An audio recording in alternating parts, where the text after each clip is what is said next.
പരിശുദ്ധ ദേവമാതാവിന്റെ വണക്കമാസം 29-ാം തീയതി. യഥാർത്ഥമായ മര്യഭക്തി. പ്രാർത്ഥന. പരിശുദ്ധ കന്യകെ, അങ്ങ് ഞങ്ങളുടെ സർവ്വവല്ലഭയായ മധ്യസ്ഥയാണെന്ന് ഞങ്ങൾക്കറിയാം. അങ്ങയെ സ്നേഹിക്കുവാനും അനുകരിക്കുവാനും ഞങ്ങൾക്ക് കടമയുണ്ട്.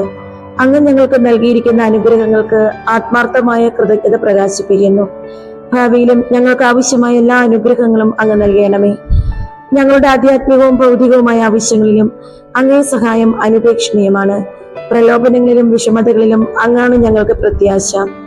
ദുഃഖങ്ങളിലും അവിടെ നിന്നാണ് ആശ്വാസം. നാഥേ, അങ്ങേ കരുണാകടാക്ഷം ഞങ്ങളുടെ മേൽ തിരിക്കണമേ. ഞങ്ങളുടെ പ്രവാസ ജീവിതത്തിന് ശേഷം അങ്ങയുടെ ഉദരഫലമായ ഈശോയെ ഞങ്ങൾക്ക് കാണിച്ചു തരണമേ. കരുണയും മാധുര്യവും വാത്സല്യവും നിറഞ്ഞ കന്യകാമറിയമേ, ഞങ്ങളെ പരിപാലിക്കണമേ. സുകൃത ജപം. ശാന്തഗുണത്തിന് മാതൃകയായ മറിയമേ, ഞങ്ങളുടെ കുടുംബങ്ങളിൽ ശാന്തി വിതയ്ക്കണമേ.